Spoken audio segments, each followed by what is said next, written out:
Hello there, Grand Tactician fans and followers of the channel, or if you just stumbled across this video. Before we get into the coming battle, which I will still do, I wanted to do a quick little message here for people who've watched this series, because this is now episode 28 coming on, so people have invested quite a bit of time in watching this, and I feel it's only right to address this point. I was chatting to Bram from the channel Brambra, and one of his viewers pointed out to him that his finances are likely busted in game, and it seems that that is indeed the case, and it's also the case in my game. So let's have a quick look here. You see this section at the bottom where it says money? It's just blank. There's no graph. I mean, there's a little bit of union graph, but only like literally a tiny little piece from May to June 1862 for some reason. I'm not sure. We started this game in 1861, but anyway, yeah, I don't know. So the question is, once this battle's completed, I mean, this is the pre-battle save I've got on here. The battle is right here at Springfield. Once we've completed this battle in this episode, do I carry on with this campaign and finish it off? I mean, we are close to the end, I feel. Let's have a quick look here. Front lines. You can see pretty much we're dominating and we're going to win, basically. Barring some sort of miracle stroke disaster for the Union, we will win this campaign. We've got this army here to clear out, which will then probably spring Missouri to us. Not to say that that's a foregone conclusion, because that's a large force in there. But anyway, they are cut off and they can't have supply, if I'm honest. So, but the question is, what do you think? If you've watched this series, should I carry on with it and finish this campaign off? Or should we just leave it be and call it a win and then roll on to something else? I'm open to either idea. And while I'm on the subject, would you like to see another campaign of Grand Tactician? I'm happy to do maybe a Union campaign next, starting in the summer of 61. I thought starting in spring 61, I didn't really think there was that much point. I didn't feel like it added a lot to the game. Or we can try a whole different game. I'll also go on to carry on with my Crusader Kings series, which, I mean, I've taken a bit of a backseat while I was playing this, because I was actually really enjoying this campaign. And I've got another couple of games that I'm playing here and there, and I will get back to those and get some more content on. But, I mean, there will be more Grand Tactician content either way, but if you'd like to see another series kind of kicking off straight away, let me know. If you're not bothered, then obviously you're not bothered, and that's fine. But mostly, what do you think? Should we carry on with this and see it through to the end, or do we just call it a day and say we won? I mean, the campaign is almost over because it is bugged and there's basically free money here. I don't really understand what the impact of this is, but I guess it's messed the whole thing up. Our credit rating does fluctuate around, but you know, let's have a quick look here. So yeah, the credit rating still changes, but it's been fairly steady and hasn't really moved much. It's fluctuated from kind of BBB minus to BBB plus the whole time. And like I say, I just don't know. I don't know what to do with it. So drop me a line, let me know what you think, and I'll cut back into the battle here, and we'll get to the battle of this episode. Thanks for watching. Ta-ra.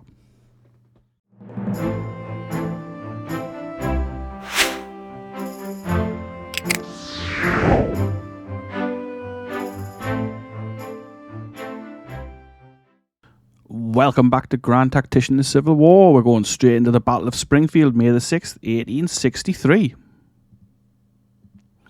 This is episode 28 of our Confederate playthrough that started in February 1861. So we're about 2.5 years in almost. And here we are at the battle.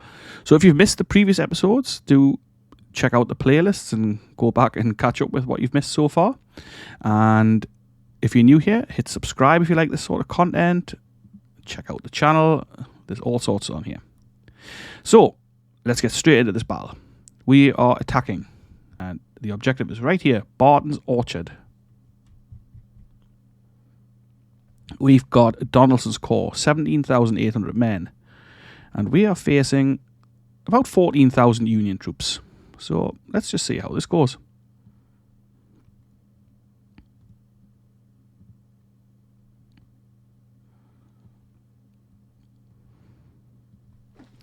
So Donelson's Corps is quite small. We've got Pemberton's division with 8,000 infantry, Withers division with about 7,300. We've got 1 brigade of cav under Lomax and 29 guns.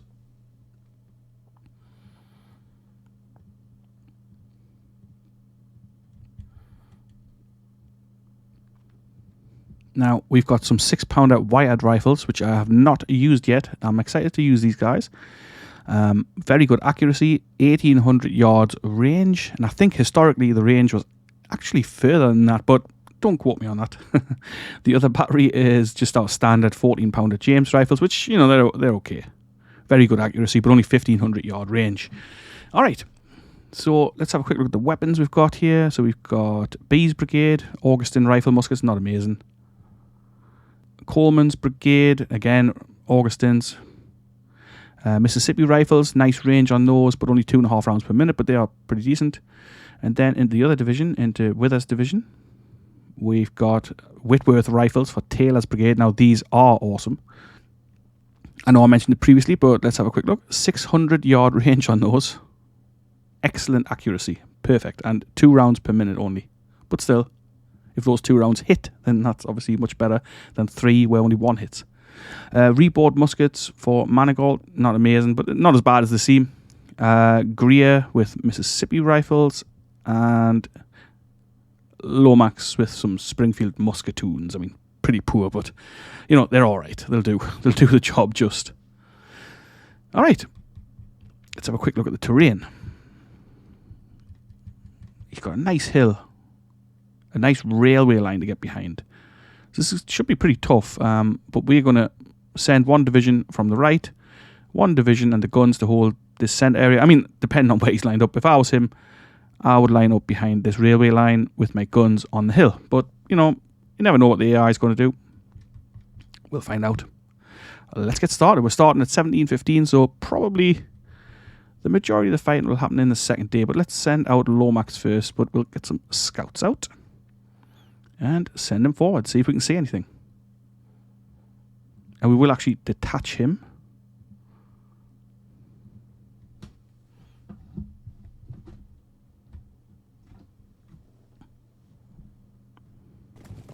And there they go. I've had to change the volume settings a little bit on this because it keeps messing it up. I don't know why, but so if the volumes are wrong, then that's on me. Alright, so I think he's detached, yeah. Let's move the rest of the guys up. We can fairly safely move up to here.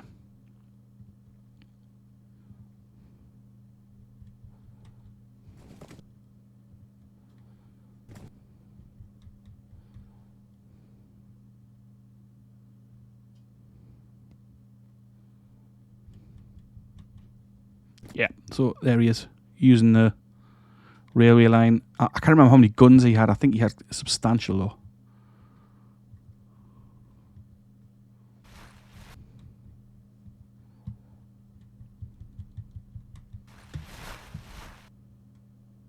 So maybe we use this little rise for the guns. Although that might be too close. And we, what's he done here?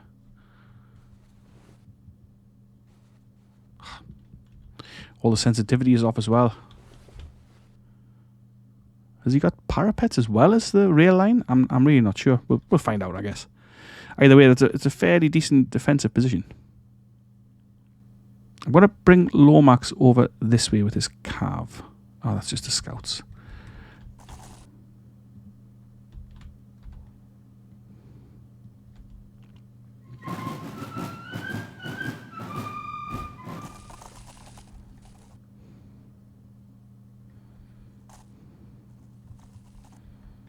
Yeah.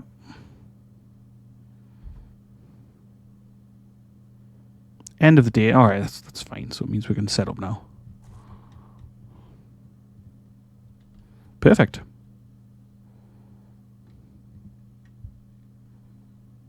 All right.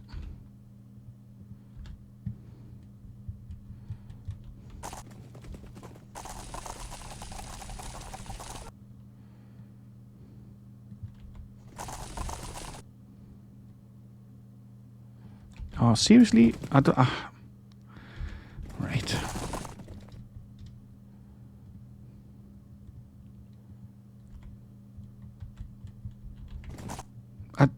Like, how can these 3 trees be stopping the artillery fire?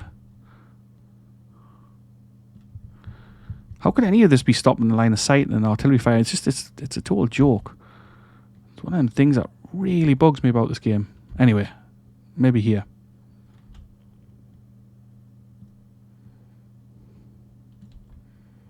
I'm trying to keep them as far back as possible so these guys are in range, but we're not in range of their guns, if you know what I'm saying. Alright, so can somebody explain this to me? Why would this be the line of sight? There's nothing in the way. There's like 3 trees.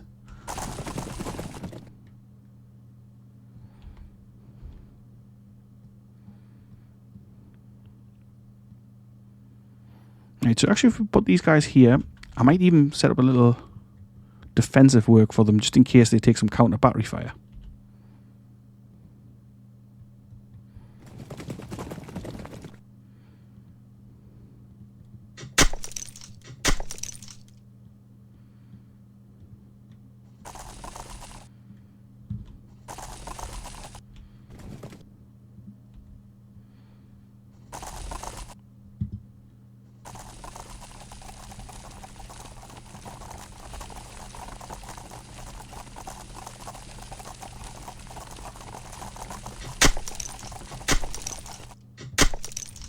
Not sure if that'll work, but we'll find out.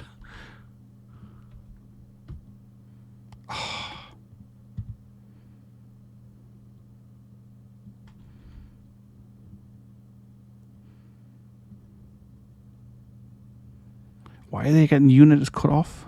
Cut off from who? Ah, because Donaldson's there, right, okay. Nope, they're in range. I don't know. Oh, why is it not doing it? You can just move the damn commander.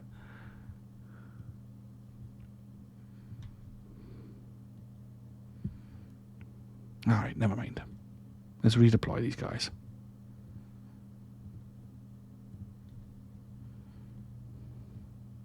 Are you shitting me? Now they can't get a shot on. What the hell? Like, are you actually taking the piss?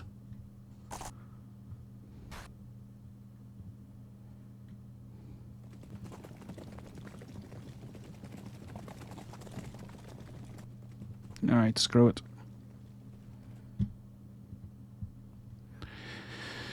Let's press play and see what happens here.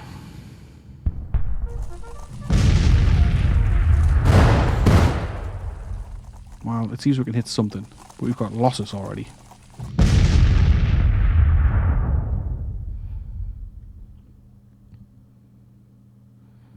I'll try these guys on counter battery fire.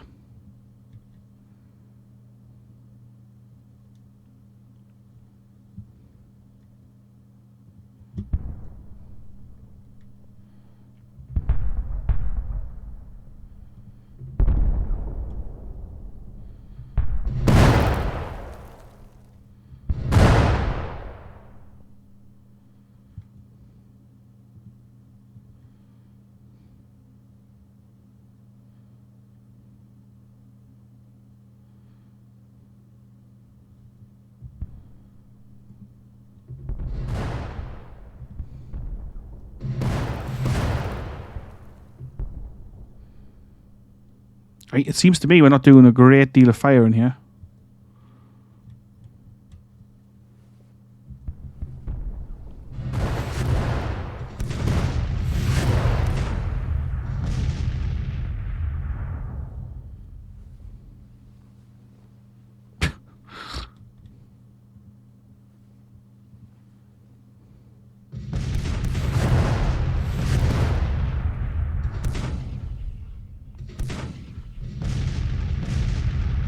Those guns are all concentrated up here on the left. We're going to send skirmishers to see if we can deal with those guys.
Alright, and we're going to start moving our guys onto the flank.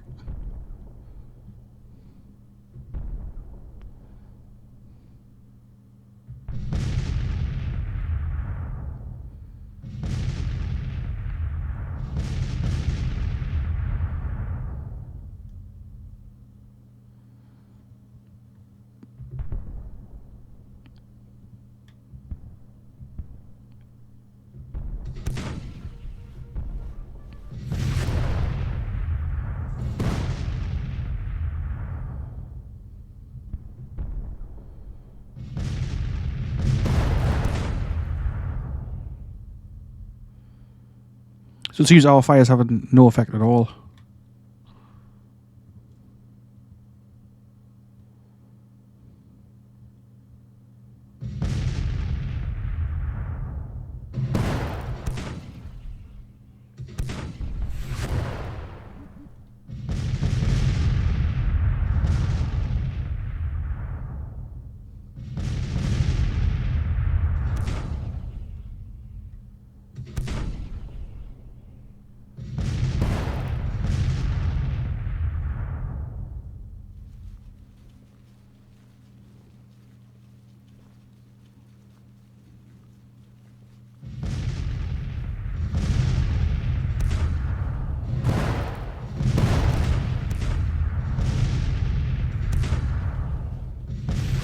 So this is supposed to be a 600-yard range. Why is it so short?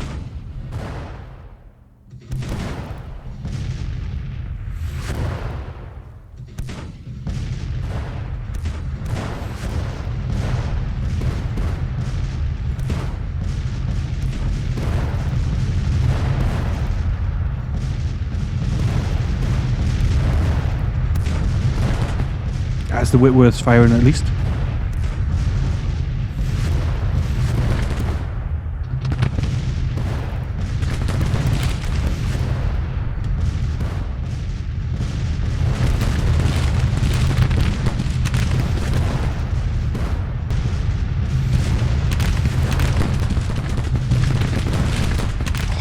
Now they're not moving. Genuinely, this is just absolutely so annoying.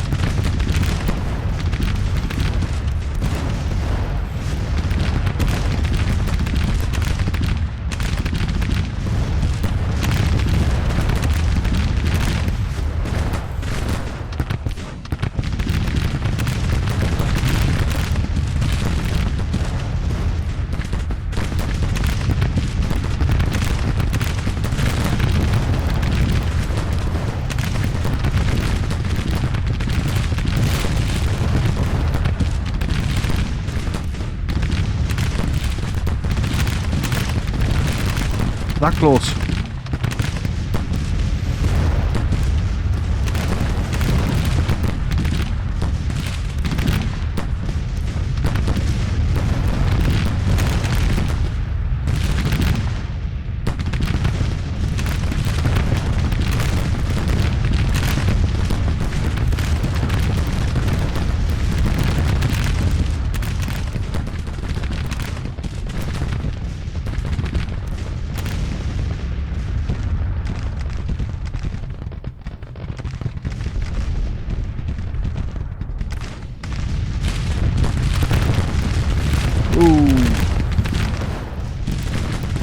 Broken. Damn it.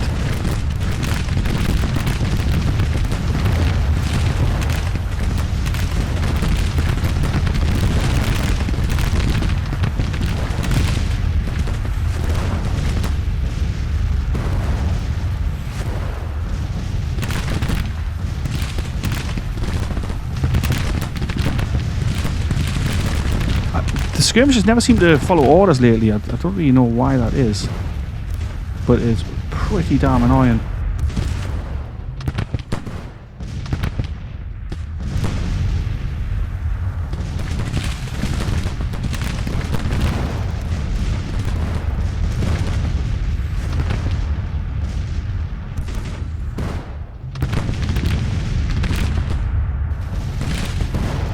Idle. Oh god. So we caused some damage to the artillery at least. Nowhere near as much as I'd hoped to. But, you know, 18 casualties for this battery as well. Jesus.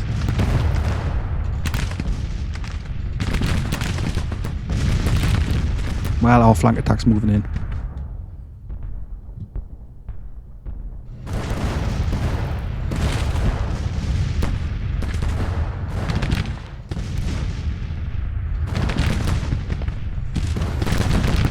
Coincidentally, so we've taken 19 casualties in this battery. The one we're firing at, including skirmisher casualties, is taking 25. That's pretty bad.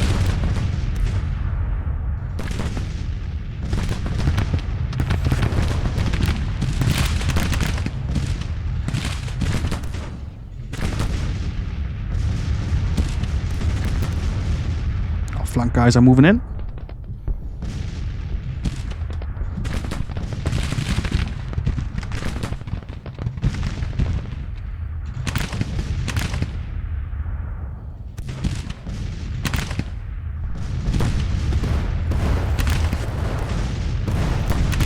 I'm going to call Korea's guys back.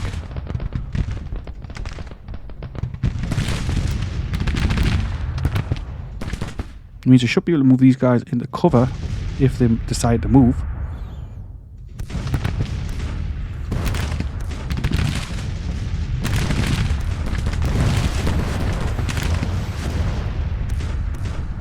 Which, I mean, obviously they're not.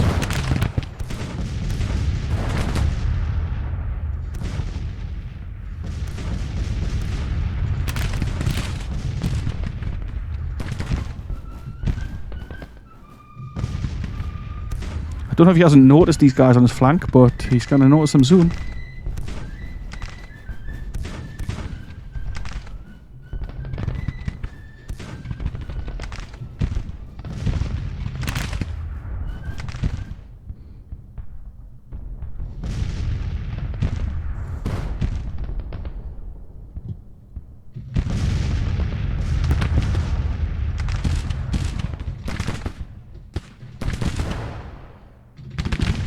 No range lying down. And they won't move.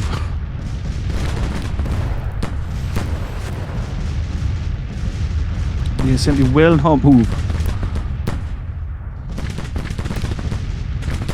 Ah, there he goes. He's seen them. Whoa.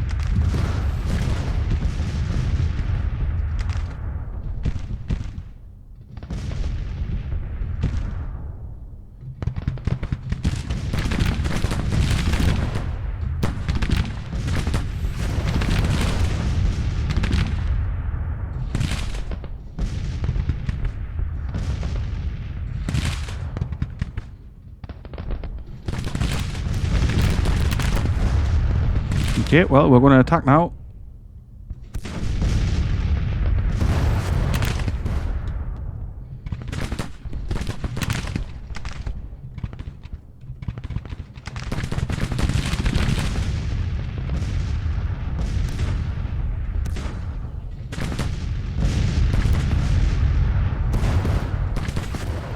He's moved his 2nd Brigade forward here. I'm not entirely sure why. I thought he was moving them to...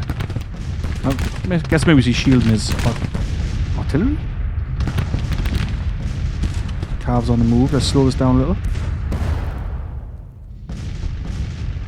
Out of range.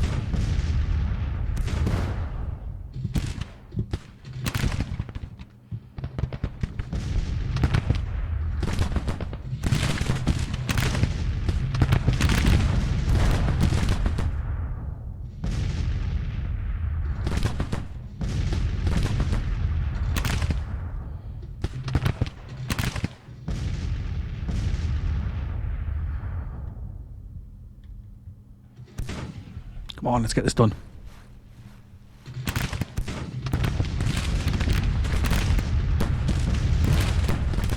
Not sure if they'll actually take up position there, but it'd be nice if they did.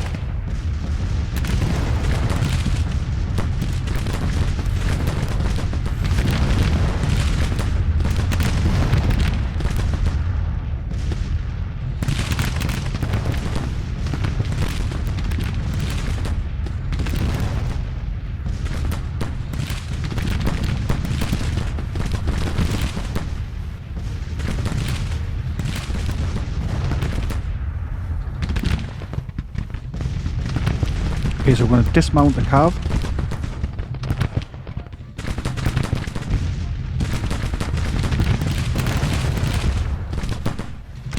Send them in.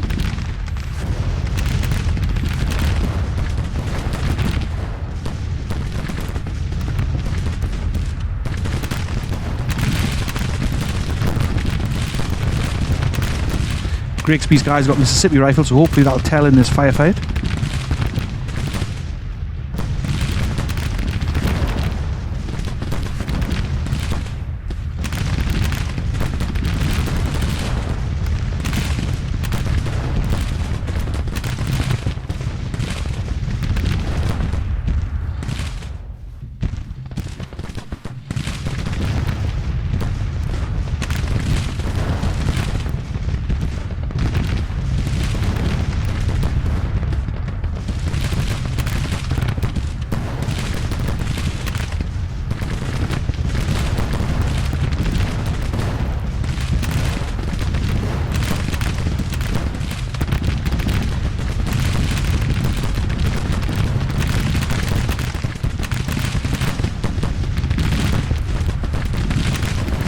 Don't really know why these are getting a rear flanked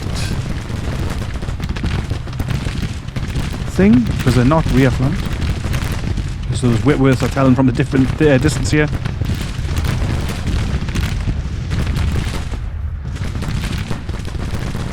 Oh, so he's bringing some guys out to try and counter our move. Gonna hit these men in the flank, but hopefully we'll break this unit first.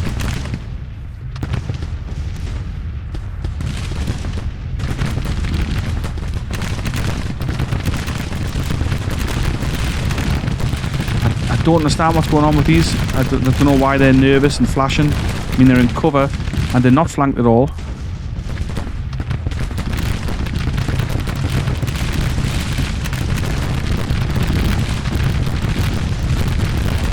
Broken.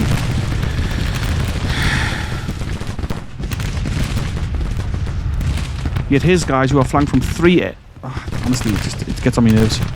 I won't even complain. Any more than I have to.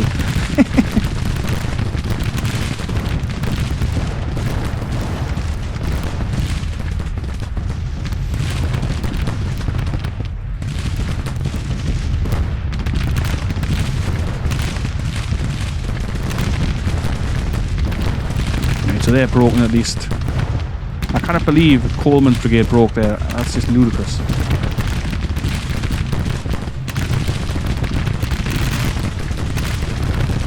$225 casualties. It's not their first battle. Coleman should be shot.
Another one broken.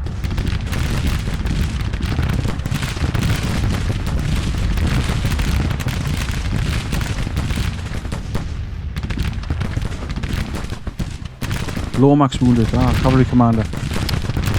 Got it.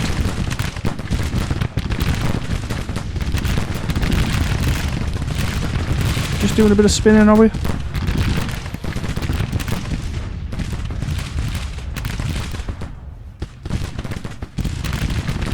I'd say that's probably about it.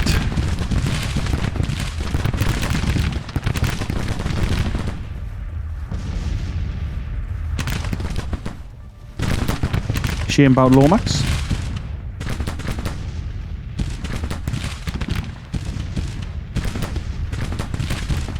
Looks to me like he's pulling out.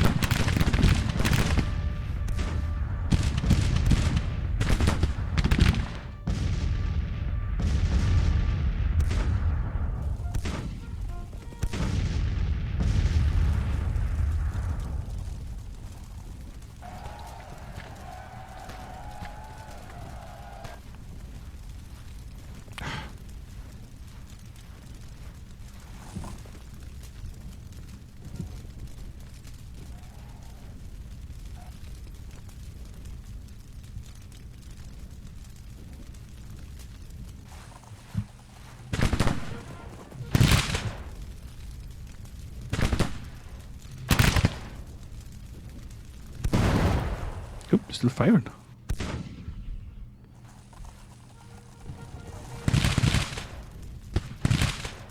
Yeah, they are retreating. Done.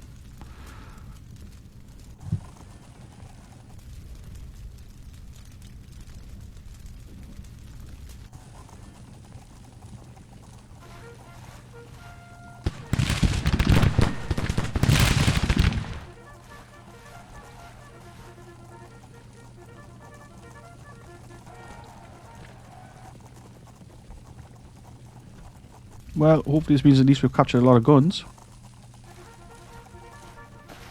Doesn't always, but maybe it will.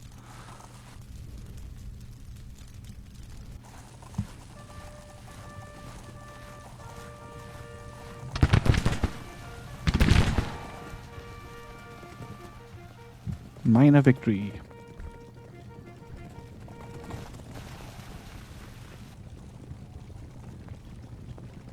Yeah, I'll go with that. It was a fairly minor engagement anyway. Alright, 3,200 casualties for him. Just over 1,000 for us. We lost a gun, they lost 60.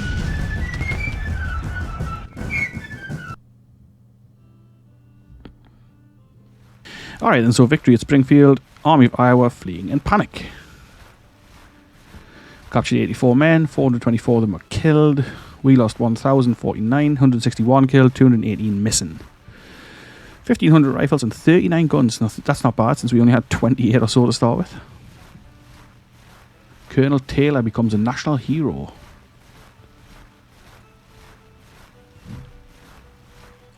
Ooh. High officer casualties. Unhappy. Low food. Well.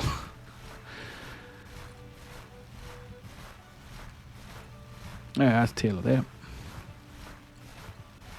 Not sure why they're unhappy. Maybe Coleman's disgraceful performance there, but it doesn't say.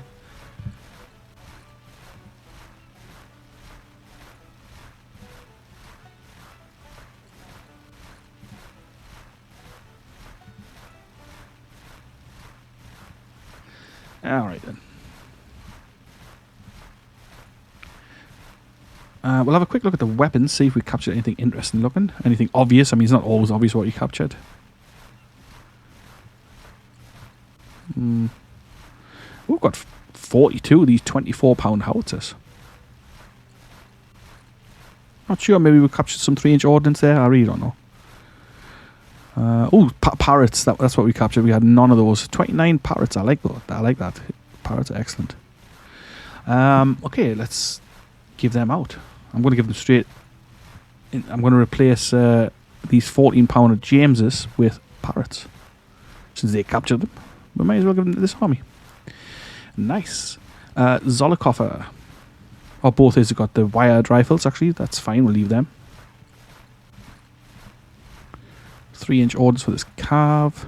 But actually, if I remember right, these guys, being from Kansas, start routed on the field, which is a bit annoying. So what I'm actually going to do, I'm going to change these 3 inches out. I'll just give them... I'll give them something decent, but not those. We'll give them 12-pound iron Napoleons. Means that they go into the pool and we can give those 3-inch ordnance out to someone else.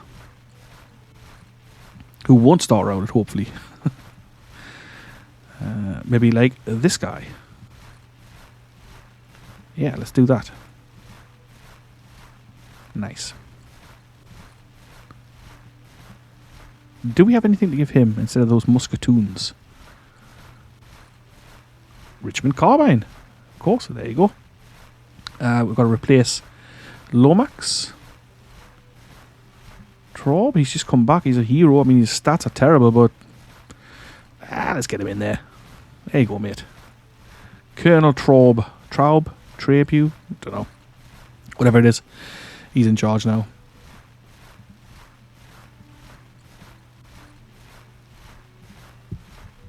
So a quick look at the situation. We are facing a battle over here. I suspect that's going to come like next as soon as I press play. And we won't go into a second battle in this episode. I haven't got time to record that today, sadly.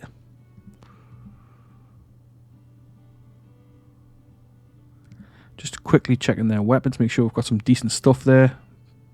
Nearly all got Burnsides. Alright, guns. So we've got one set of rifles and one set of Napoleons. Alright. Zolokoffer. I think I just checked him. Yeah, fairly well armed. And the 2 lots of wireds. Like I say, we are missing some artillery, really. We could really do some more. So maybe I'll recruit some more.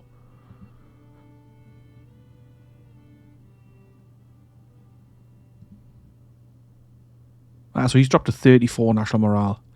Okay, so let's just press play and see what happens. I suspect it's going to trigger a battle here almost immediately.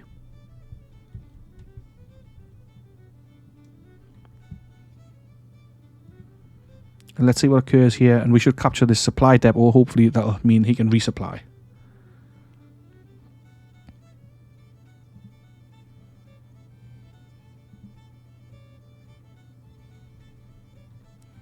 So the Army of Iowa's thrown towards the northwest, which is actually where we're moving our engineer corps, if I remember correct. Yeah, he's moving on Quincy. I think that's probably the way he's going to retreat. He's going to go to Macomb and then probably head this way. Let's see. We can always pull the engineer corps out. It's only tiny. This is a problem here. And they were cut off, but they've now got a little bit of room to go through here. So anyway, he hasn't actually engaged at this section. Haskell withdrawn. Where's that? The enemy army of Missouri seems to have withdrawn. That's these guys up here. So the flying corps come up here. So we've lost the depot at Independence because we moved out of there. Alright. So what we'll actually do, we'll move back towards Independence for supplies. And we'll move him up here. And he can carry on building this depot that the Union paid for. The question is, do we instigate a battle here and see if we can defeat him and kick him out of Missouri? But he's got a lot of troops there. I can't even work out how many armies there are because of the way it's bunched. I think it's 5. 40,000. 23,000. That's 63,000. Another 21,000. That's 84,000. I'm losing count now. There's... I can't tell. Another 28,000. So he's got at least 120,000 men bunched up in here. What do we got? 18,000? 16,000? And somewhere around 20,000 there. Plus 36,000 under sterling price. We would need all our troops in Arkansas to take him on in a battle there. I mean, they've got to have no supply or very, very limited supply. But the battle hasn't. New railroad line opens. Unions, Davenport and Omaha. Okay. Flying Corps arrived as destination, and so was the 2nd Engineers. The Dakota expelled from Minnesota. Okay. So we've got Union concentrations of troops in places, but there's not really much we can do about them. Like there are too many men here. All right.